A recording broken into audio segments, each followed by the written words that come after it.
¿Qué tal? Muy buenas, ¿cómo estáis? Bienvenidos un día más al podcast, al canal. Aquí estamos en el día que ya ha llegado Rodri a Barcelona y lo vamos a tener por aquí.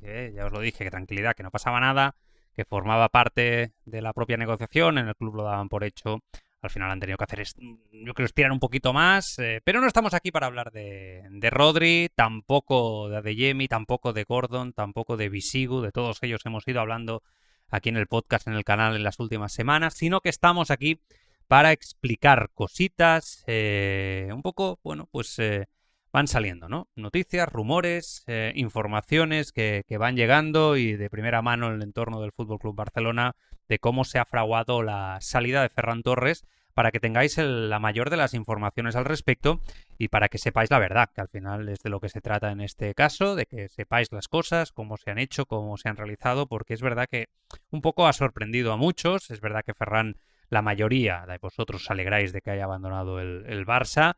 Yo ya os he explicado que futbolísticamente creo que es un jugador que era muy útil y que creo que ahora entra en su mejor etapa como futbolista. Es verdad que creo que a nivel de encaje con afición, cultura de club, etcétera, creo que ha sido un fracaso absoluto y que se ha equivocado muchísimo, y a veces eso debe de ir por delante, ¿no?, de lo puramente futbolístico. No digo que no, y no digo lo contrario, pero sí que es verdad que si supierais, y lo vais a saber, y un poco cómo se ha llevado a cabo, ¿no?, esta salida de Ferran Torres, hay detalles bastante importantes que de nuevo vuelven a tener a Flick como protagonista, mucho más protagonista seguramente de lo que ha explicado el relato popular de los últimos tiempos, o cómo se ha ido fraguando en los últimos tiempos esta historia, la historia de una salida del Fútbol Club Barcelona, porque Ferran Torres marcó, vamos al principio de todo, ha marcado 21 goles la temporada pasada, y el Barça pues no lo ha querido renovar, o parecía que no lo iba a renovar. Recordemos que estamos hablando de un jugador que acababa contrato en 2027. Una historia sencilla, delantero que marca goles, y su club parece que no acaba de apostar por él. Aparece otro equipo y se marcha. Yo creo que este es un poco el plan, ¿no?, claro, y el titular claro, pero detrás de todo ello hay muchísimo. Hay que irnos, tenemos que ir. Aquí estábamos comentando cada semana los partidos todos juntos, ¿no? Y hablando un poquito también en el grupo de Telegram sobre la actualidad del Barça. La temporada pasada empieza muy bien Ferran Torres, hay que recordarlo. Flick le utiliza cada vez más como delantero centro. Ferran responde con goles, marca, presiona muy bien, ataca mejor que nadie el espacio, se mueve continuadamente entre centrales. Sobre todo empieza a hacer algo que históricamente había sido su principal problema, recordad, convertir ocasiones. Generaba muchas ocasiones, fallaba muchas de ellas. Llegamos al 6 de diciembre en el Betis-Barça, en la Cartuja. Ferran hace un partidazo. Recuerdo que aquí estuve comentando con vosotros, que entré en Sport 3 también para comentar un poco las conclusiones del partido. Al día siguiente, creo, o 2 días después, esto creo que fue un sábado, y entre el lunes, hizo un hat-trick, 3 goles. Con aquel partidazo alcanzaba, creo recordar, 11 goles solamente en 15 jornadas. Todos hablábamos de 13 goles en 19 partidos oficiales. La sensación de que realmente Ferran le había ganado la partida a Lewandowski. Ya nos preguntábamos, bueno, si quizá el 9 del futuro está aquí, ¿no? Yo recuerdo que también aquí hablarlo con vosotros, ¿no? De hecho, en aquel momento se publica que Ferran Torres, creo que es el diario Sport, se ha ganado el puesto de delantero centro como titular del Barça de Flick por delante de Lewandowski, que además había empezado con lesiones. Ya no era aquello de Ferran falla demasiado, Ferran ahora marca, define mucho mejor, ha mejorado en la definición.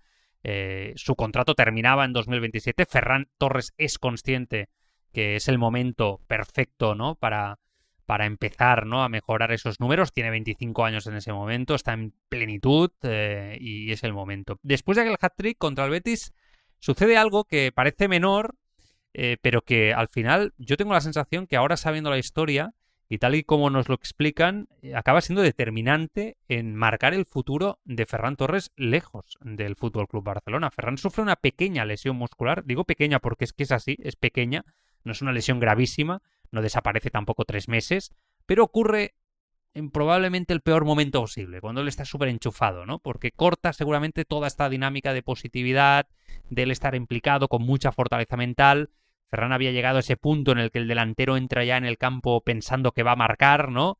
Y cuando regresa después de esa lesión, lo recordáis todos, no me quiero enrollar, porque el foco de la noticia, de la información, está más adelante. Él consigue hacer goles hasta llegar al 31 de enero del 2026, el Elche Barça, Ferran marca, el Barça gana 1-3 aquel partido y nadie podía saber que iba a entrar en una situación tan complicada, porque a partir de ahí, febrero, Ferran juega, no marca, muchos partidos sin marcar, se le ve tenso, entra en una tensión y realmente pues hay una estadística que termina devorando todas las demás, que son los goles, la falta de goles. 9 de marzo, 8 partidos sin marcar. He estado mirando datos hoy porque es que es alucinante, la racha horrible, ¿no? Solo un gol en las últimas 10 jornadas de liga, 24 de marzo, la cifra ya impresiona, 15 partidos, 525 minutos en ese tramo, 0 goles. Su último tanto continuaba siendo el del 31 de enero contra el Elche. Y el Barça empieza a dudar. Aquí tenemos que entender algo muy importante. Mientras Ferran atraviesa esa mala racha, alrededor del Barça se empieza a hablar justo en ese momento, de forma ya mucho más importante, de Julián Álvarez. Con el futuro de Lewandowski, sí, pero de Julián Álvarez, ¿no? Su renovación sigue sin moverse, la de Ferran Torres, y se habla cada vez más de Julián. En ese momento sabemos que hay compañeros que hablan con Ferran Torres, que le preguntan cómo está después de esa racha, que le insisten en que los goles ya volverán a entrar. Ahí Ferran se siente muy arropado por parte del vestuario, no tanto por parte del cuerpo técnico, hay que explicarlo tal como es. Ferran sabe que lleva semanas sin marcar, que seguramente pues la situación no es la mejor, le preguntan por la renovación, gente muy cercana del vestuario, y él dice que tiene la sensación en ese momento, en esa racha, de que en el Barcelona la frase textual que me explican es: aquí nunca termino de aprobar el examen. Esta es la sensación que tiene Ferran Torres en esa racha tan negativa de goles después de su lesión, y un poco la situación que tiene en el propio club. 3 de marzo, fecha clave. El partido que seguramente le toca donde más le duele. Barça Atlético de Madrid. Vuelta de las semifinales de Copa. El Barça había perdido 4-0 en la ida, en un partido horrible. Seguramente el partido, no sé si más malo de toda la temporada. Necesita una remontada prácticamente imposible y casi lo consigue. El Barça sale, en tromba aquel día. Hace un partidazo. Ferran tiene algunas muy claras, pero no entran. Una fuera, aquella que para Muso, otros remates sin la contundencia, muchas oportunidades desperdiciadas por parte de Ferran Torres, y de nuevo se vuelve a hablar, aquí lo hablamos también en la crónica posterior del partido, de la falta de contundencia. Él llega a ese partido ya metido en plena sequía goleadora, con las dudas ya creciendo en su interior, con la renovación sin resolver, sin ningún tipo de noticia por parte del FC Barcelona, con Flick cada vez más nervioso porque entra en el tramo en el que se decide la temporada. El Barça hace un partidazo, como digo, gana 3-0, necesitaba uno más y no llega. Final del partido, Ferran camina hacia el vestuario, está destrozado, como todo el equipo, no digo que sea diferente. Ferran Torres es una persona que cuando falla goles y en ese momento lo sufre en primera persona, implicadísimo con su equipo, máxima profesionalidad. No escucharéis absolutamente a nadie en Barcelona que diga lo contrario respecto a Ferran Torres. Él sabe perfectamente las ocasiones que ha tenido, la racha de goles. Flick también. Quedan semanas que van a decidir la Liga y la Champions. Flick sabe que en esos partidos una ocasión puede decidir una temporada, y parece que hay un momento donde después de ese partido, yo no sé si esto es lo más adecuado o no, a mí me parece que no, por parte de un entrenador, pero es mi opinión personal, Flick simplemente le dice una frase: no puedes fallar tanto. Después de ese partido, le dice a Ferran Torres. Ferran lo escucha. Hay compañeros que escuchan esa frase que se dice muy sutilmente en privado. No dice nada, pero le sienta francamente muy mal. Le duele mucho porque siente que recibir aquella frase de manera aislada después del partido, la recibe después de semanas sin marcar, la recibe mientras el Barça estudia otros delanteros o con la rumorología de Julián Álvarez, la recibe mientras nadie termina de hablar seriamente de su renovación, la recibe después de haber empezado la temporada pensando que por fin había conseguido ganarse la confianza definitivamente del entrenador, y esto le duele especialmente. Le duele especialmente hasta el punto de que compañeros le ven tocado, se acercan, le preguntan por la situación, que no le afecte especialmente, y él explica que siente que hace 3 meses parecía que podía ser el 9 del Barça durante años y que ahora falla 4 ocasiones, o una mala racha y que todo el mundo, hasta el entorno, vuelve otra vez a lo mismo, ¿no? Y que realmente pues no lo encuentra justo por parte de Ferran Torres, se entiende. Evidentemente Ferran no entra en conflicto con Flick, sigue la temporada, él no pide salir, él no baja los brazos, hace exactamente lo contrario, sigue trabajando, porque una cosa es empezar a tener dudas sobre tu futuro y otra diferente es dejar de competir, y finalmente llega ya el día que llevaba 2 meses esperando, el 11 de abril, derbi contra el Español, Ferran marca, después vuelve a marcar un doblete, se acabó la racha, casi 70 días sin ver portería, aquella racha horrible. Pero bueno, sus números vuelven a crecer, 17, 18, 19, hasta el 3 de mayo, los Osasuna-Barça, vuelve a marcar el gol número 20 de la temporada, una cifra buena, ¿no? Teniendo en cuenta esa sequía de goles. Imaginad los goles que hubiera marcado Ferran con la tendencia de la temporada, ¿no?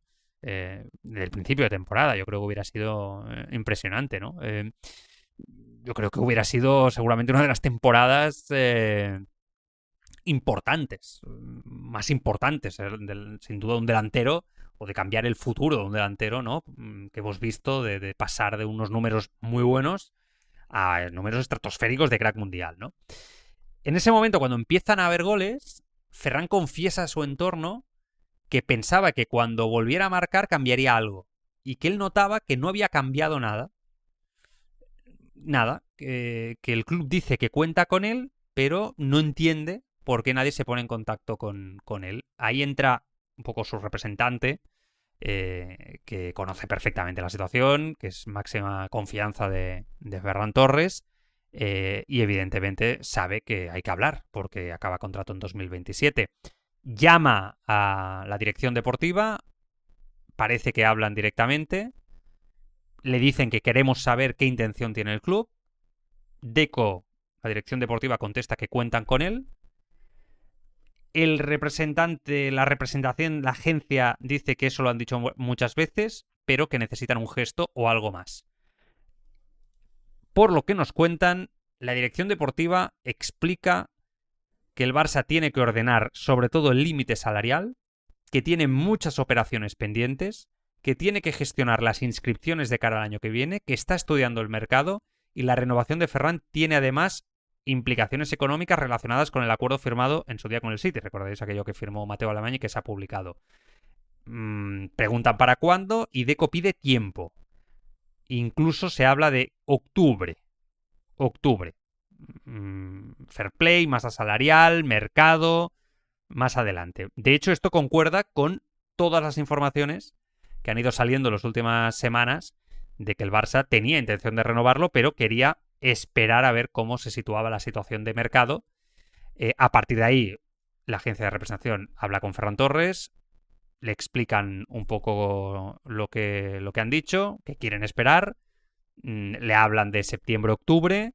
Ferran, a partir de ahí, dice una frase que es: vamos a ver qué opciones hay. No dice en ese momento Ferran Torres, estamos hablando del mes de mayo, que se quiere ir, pero a final de abril, inicio de mayo, pero sí que quiere saber qué opciones hay, porque hasta ese momento Ferran podía escuchar que algún club preguntaba por él, pero siempre decía quiero triunfar en el Barça, y ahora cambia a decir, bueno, escucha, él acaba con 21 goles, orgulloso, él cree que ha hecho una buena temporada, y aquí aparece una figura que es clave, que es Luis Enrique, que lo conoce mucho, muchísimo, no solamente por su relación personal que han tenido a nivel familiar, sino porque lo llevó a la selección española, porque Luis Enrique había convertido a Ferran en uno de sus hombres de confianza con España, lo utilizó por la derecha, por la izquierda, como falso 9, le defendió públicamente muchísimo cuando había muchas críticas, y hay una llamada.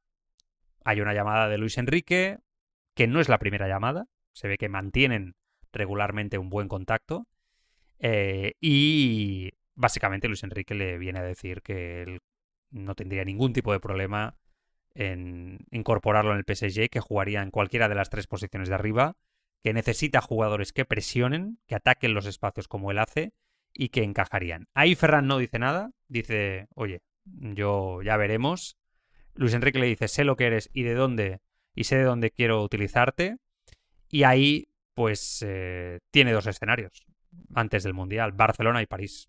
En Barcelona está Flick, un entrenador que Ferran confía muchísimo en él, que ha conseguido sacar muchísimo rendimiento de él, pero eso también hay que decirlo. Ferran hace probablemente su mejor temporada con Hansi Flick. Flick lo mejora, le da minutos, lo utiliza de 9, confía en su presión, le exige, pero Ferran también recuerda los momentos difíciles y aquella frase de no puedes fallar tanto. Esas dudas, algún banquillo, etcétera, y eso ahí es cuando impera en la cabeza. Ferran parece que habla con el representante, de ahí aquellas declaraciones en la previa del Mundial donde no acaba de dejar claro su continuidad en el Barça. Ahí ya la representación de Ferran Torres está hablando con el Paris Saint-Germain, explica que van muy en serio, que lo quieren fichar. Ferran ahí parece que aún tiene una pequeña esperanza de que el Barça reaccione, de que Deco llame, que aparezca una oferta. Deco está inmerso con Julián Álvarez, no deja de recibir noticias.